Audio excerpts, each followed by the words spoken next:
खुलुमबाय recently 1 August 2024 supreme court of India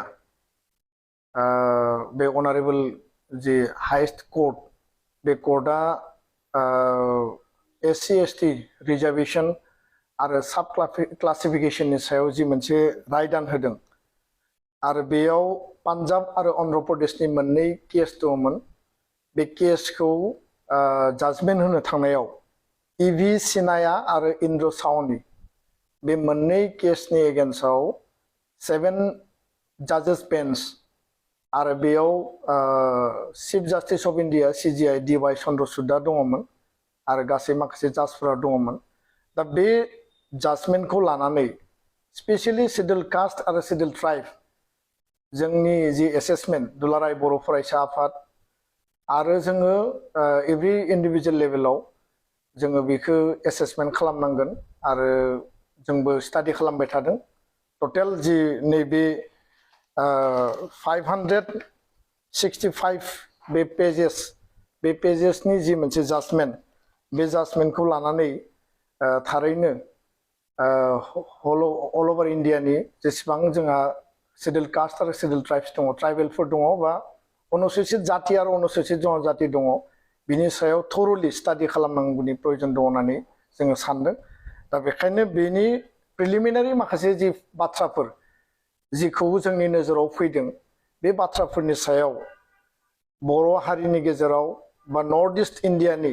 ट्राइबेलफोरनि गेजेराव बिनि इम्पेक्ट आरो बिनि फिउचार कन्सिकुवेन्सआ मा जागोन बे बाथ्राखौ लानानै जोङो नोजोर बोनो नागिरदों आरो बेयाव एमंग माने शेड्यूल कास्ट जी सेंट्रलाव 15% मोनो आरो एमंग शेड्यूल ट्राइब जी सेंट्रल रिजर्वेशन नेशनल लेवलाव 7.5 बेयो सब क्लासिफिकेशननि बाथ्राखौ बेयाव बुंनाय जादों आरो सेकेन्ड बाथ्राया जाहैबाय जे स्टेट लेवलाव जि मोनसे जोङो दा रिजर्वेशन मोनदों ST आनो जा SC आनो जा बेखौ सब क्लासिफिकेशननि बाथ्रा बुंदों आरो गोनां जायोब्ला बेयाव क्रिमि लेयार स्टेटआ बेखौ सृष्टि खालामनो हागोन दा बाथ्राया जाहैबाय जे आर्टिकल 14 आव राइट टू इक्वालिटीनि बाथ्रा बुंदों आर्टिकल 15 माने सब पॉइंट 4 आर्टिकल 16 सब पॉइंट 4 बेयाव अपॉइंटमेंट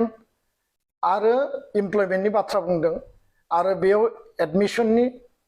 बायदिसिना बेयाव एजुकेशन मेटारखौ बेयाव बुंनाय जादों दा बेयाव स्टेटआ बेकवार्ड क्लासनि थाखाय बा SC ST नि थाखाय स्पेशल प्रोविजन बानायनो हायो बेयो भारतनि संबिधानाव दङ किन्तु एखे लेथारैनो आर्टिकल 341 आरो आर्टिकल 342 इन्डियायाव भारत संबिधान दानाय समाव जेला BR आम्बेडकारा भारतनि संबिधानखौ सृष्टि खालामो बे समावनो बेयाव 341 आरो 342 नि गेजेरजों शेड्यूल ट्राइब आरो शेड्यूल कास्टनि थाखाय स्पेशल बेयाव मोनसे बेबस्था खालामनाय जादों आरो बिनि आयेन बानायनाय रिजर्वेशन होनाय आरो रिजर्वेशनखौ निर्धारण खालामनायनि जि फुल माने अथरिटी बे अथरिटीया जाबाय राष्ट्र प्रेसिडेन्ट अफ इन्डिया आरो बेखौ पार्लियामेन्टआव थ्रु लेजिस्लेशननि गेजेरजोंसो आयेन बानायनो हायो आरो राष्ट्रपतिया बिनि सायाव गावनि माने डिसिजनखौ होगोन किन्तु दिनै जों नुबाय जे 341 आरो 342 प्रोविजनखौ माने कमप्लिटलि बेखौ नोहेर खालामनानै दिनै सुप्रीम कोर्ट अफ इंडिया जुडिशियेल मोनसे जाजमेन्ट होनायनि गेजेरजों भारताव थानाय शेड्यूल कास्ट आरो शेड्यूल ट्राइबनि फिउचारखौ बिथांमोना डिटारमाइन खालामनो नागिरदों आरो बिनि गेजेरजों आर्टिकल 142 आव सुप्रीम कोर्ट अफ इंडिया बा जुडिशियारि मेटारखौ सुप्रीम कोर्ट अफ इंडिया जाजमेन्ट होनायनि बेयाव बेबस्था खालामनाय जादों दा बे खालामनायनि गेजेराव जों नुबाय जे 341 आरो 342 खौ टटेलि डाइल्यूट खालामनानै 142 जे भारत संबिधाना शेड्यूल कास्ट शेड्यूल ट्राइबनो बा डाउनट्रोडन कम्युनिटिनि जि मोनसे क्षमता अधिकार आरो बिथांमोननि प्रिभिलेज जे राइट्सखौ होनाय जादों आरो जेराव संबिधानानो बिनि मालिक बा बिनि अथरिटी बेखौ दिनै सुप्रीम कोर्ट अफ इंडिया थोंजोङै गावसोर जाजमेन्ट होनानै गावसोरनि लेभेलजों लांनो नागिरनायखौ जों नुबाय राष्ट्रपतिया बिनि फुल अथरिटी पार्लियामेन्ट अफ इंडिया पलिटिकली बिनि सायाव डिसिसन लागोन लेजिस्लेशन खालामगोन आयेन बानायगोन आयेन प्रनयन खालामनानै शेड्यूल कास्ट आरो शेड्यूल ट्राइबनि फिउचारनि थाखाय बिथांमोना डिसिसन लागोन किन्तु पार्लियामेन्टखौबो नभार खालामबाय राष्ट्रपतिखौ नभार खालामबाय 341 342 आर्टिकेलखौबो नभार खालामबाय आरो गासैखौबो खालामजोबनानै दिनै एकेटा कमिउनिटि माने हमना लाबाय नर्थ इस्ट इन्डियायाव बा सारा भारताव गोबां शेड्यूल कास्ट शेड्यूल ट्राइब दङ आरो नर्थ इस्ट इन्डियानि बाथ्राखौ बुङोब्ला आसामनि बाथ्राखौ बुङोब्ला आसामाव 14टा ट्राइबेल कमिउनिटि दङ फर एग्जाम्पल 14टा ट्राइबेल कमिउनिटिनि गेजेराव जुदि बबेबा कमिउनिटिया एडभान्स जादों होननानै जुदि स्टेटआ बेखौ नोजोर बोयोब्ला जिहेतु नैबे जाजमेन्टनि गेजेरजों सेन्ट्रेल गभर्नमेन्टखौ माने इनडाइरेक्टलि बिथांमोना डाइरेक्टलि माने एकाउन्टआव लायाबासिनो नभार खालामनानै स्टेट गभर्नमेन्टखौ एम्पावर खालामनाय जादों जे स्टेटआ बै शेड्यूल कास्ट आरो शेड्यूल ट्राइबनि गेजेराव साब क्लासिफिकेशन खालामनो हायो आरो बेखायनो आसामनि 14टा ट्राइबेलनि गेजेराव बबेबा ट्राइबेल कमिउनिटिया जुदि एडभान्स जादोंब्ला बे ट्राइबेल कमिउनिटिया बे सुबिदाखौ मोनथ'आबासिनो एकदम जायफोरा बन्चित जानानै दङ बिथांमोनासो मोननांगौ बेबायदि मोनसे डिभिजन बेयाव माने परिबेस मोनसे फैगोन किन्तु ट्राइबेल एज ए जोङो ट्राइबेल हिसाबैनो जों नर्थ इस्टआव आसामाव जों इउनाइटेडलि दङ होल ओभार इन्डियाबो जों इउनाइटेड बे इउनिटियाव डिभिजन फैनो नागिरनाय मोनसे थासारिखौ जों नुदों नैबे केसा पान्जाब आरो जे अन्ध्र प्रदेशनि केस बियो शेड्यूल कास्टनि माने मेटारनि थाखाय मोनसे केसमोन किन्तु बेयाव शेड्यूल कास्टजों लोगोसे शेड्यूल ट्राइबखौ दिनै लाबोनानै होफैबाय फारसेथिं जुदि मोनसे मोनसे कमिउनिटि हमना लाबाय नोङो बर' कमिउनिटि राभा बा टिवा बा मिसिं बे कमिउनिटिनि गेजेरावबो जोङो ट्राइबेलनि गेजेराव 10% रिजार्भेशनखौ जों मोनगासिनो दङ 10%नियाव सोर कमिउनिटिया बेसेबां मोनगोन बेयाव जुदि जोङो नायो इन्डियानि बेलायाव नेशनेल लेभेलाव एसटिया 7.5 मोनो आरो एससिया 15% मोनो फारसेथिं ओबिसिया 27%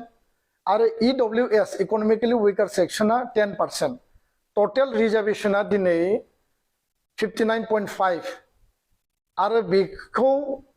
माइनास खालायोब्ला 100 निफ्राय 40.5% जाबाय आनरिजार्भ केटेगरिनि थाखाय दा बे जे रिजार्वेशन कोटा आरो मोनसेथिं आनरिजार्भ जेराव ट्राइबेला मेरिटआव थाङोब्ला आनरिजार्भआवबो बिनि स्पेसखौ मोननांगौ फारसेथिं आसामनि बेलायाव एसटि प्लेननि थाखाय 10% हिलनि थाखाय 5% 7.5 एससि नि थाखाय होनाय दङ 10% इडब्लिउएस आरो 27% ओबिसि 40.5 आनरिजार्भ दा 10% कोटा बा 7.5 एससि नि आरो 5% जे हिल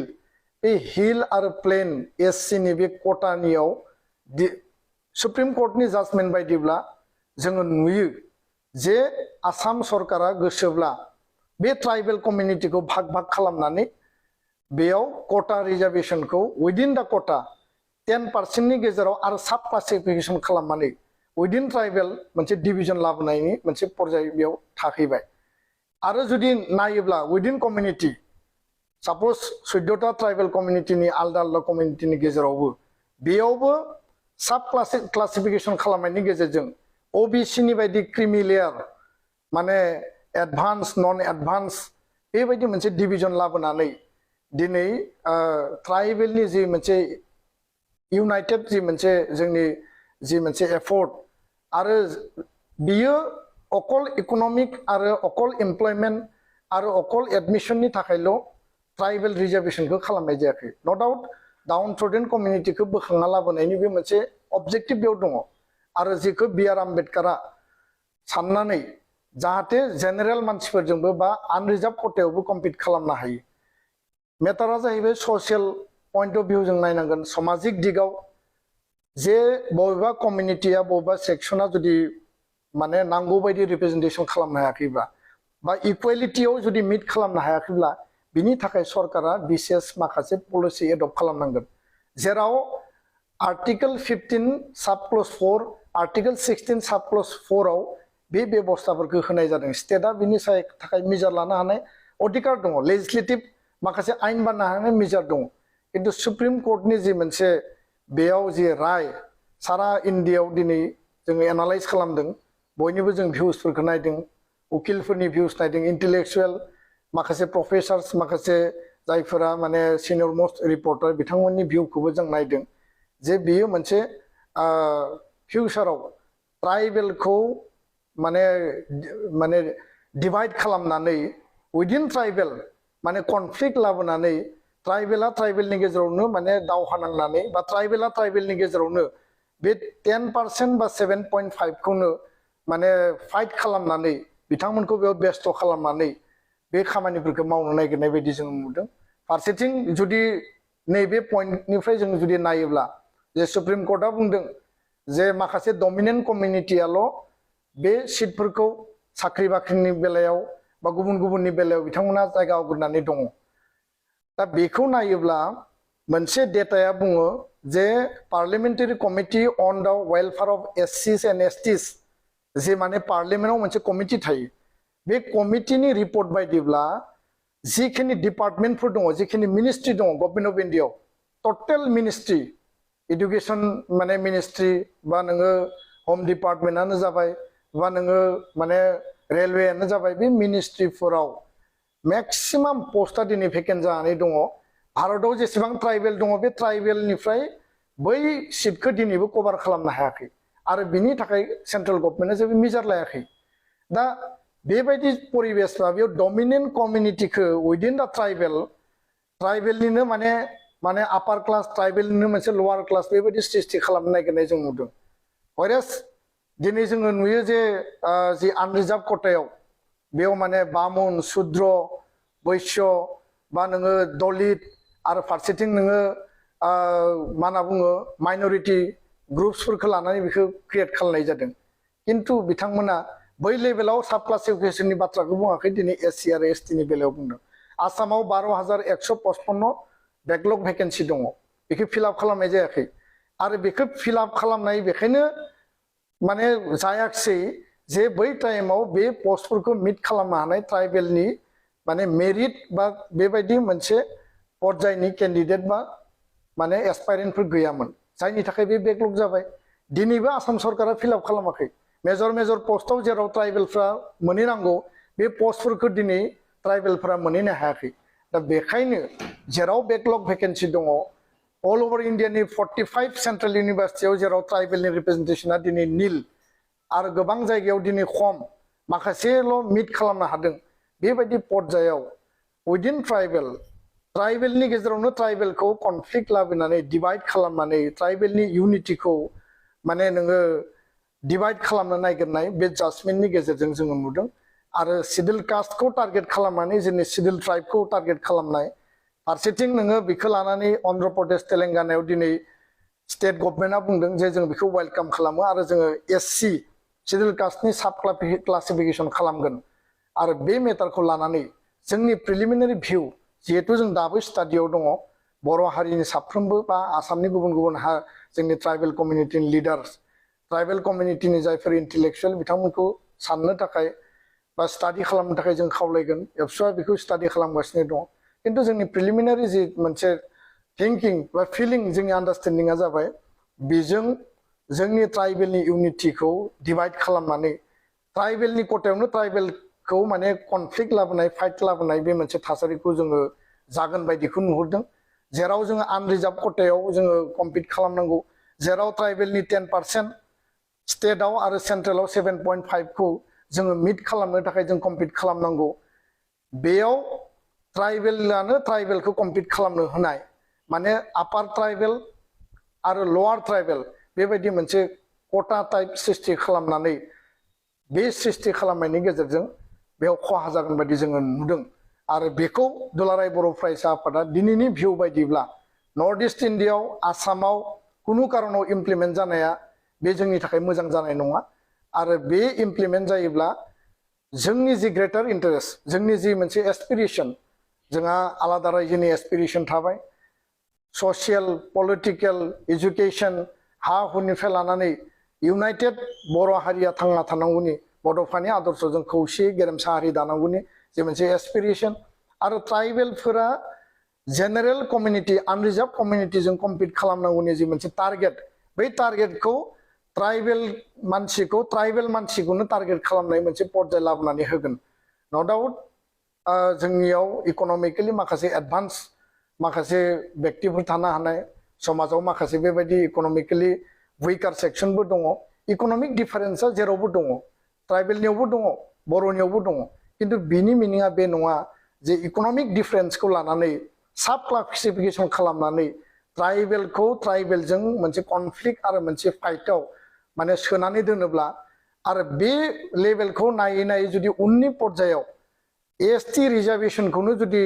उथायनानै होनायनि जुदि मोनसे पर्याय मोनसे जुदि प्रि प्लान डिजाइननि गेजेरजों जुदि थाङोब्ला फिउचाराव बिनि कनसिकुवेन्सआ बर'नि थाखाय बा ट्राइबेलनि थाखाय बे मालाबाबो माने सुइटेबल जानाय नङा बे मालाबाबो फ्रुइटफुल जानाय नङा दा बेखायनो नैबे जि सुप्रिम कर्ट अफ इन्डियानि जि जाजमेन्ट बिनि सायाव सासे जाजआ डिसेन्ट नोट होदों बे जुदि साब क्लासिफिकेसन खालामोबा समाजाव कनफ्लिक्ट फैगोन आरो बिथांमोननि गेजेराव बे इउनिटिया ब्रेक जागोन बे खोथाखौबो बुंदों दा बेखायनो फिउचाराव जोङो गोनां जायोब्ला गासैबो इन्टेलेक्सुयेलफोरखौ लानानै जों सावरायगोन आरो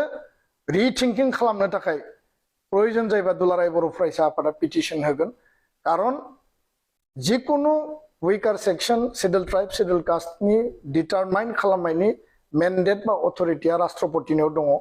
पार्लियामेन्ट अफ इन्डिया 341 342 आर्टिकेलनि गेजेरजों पलिटिकेल रिजार्भेसनानो जा एजुकेशन आरो नोङो एमप्लयमेन्ट रिजार्भेसननि मेटारानो जा जिकुनु पलिसिखौ लेजिस्लेटिभनि गेजेरजोंसो पार्लियामेन्ट अफ इन्डिया लाबोनांगौ आरो बेयो पलिटिकेल एसेसमेन्ट आरो पलिटिकेल इन्टारभेनसननि गेजेरजोंसो बे डिसिसना फैनांगौ बे जुडिशियेल डिसिसनजों फैयोब्ला जोंनि ससियेल जि फेब्रिक ससियेल आन्डारस्टेन्डिं जोंनि जि इउनिटि जोंनि जि आइडेन्टिटि बे आइडेन्टिटि आरो ट्राइबेलनि जि मोनसे डाइभारसिटि बे डाइभारसिटिया टटेलि बेयो माने डेस्ट्रय जागोन दा बेखायनो प्रिलिमिनारि जि बाथ्राखौ माने बुजिदों बे बुजिनाय खोथाखौ दिनै एसे फोरमायबाय गोजोन्थों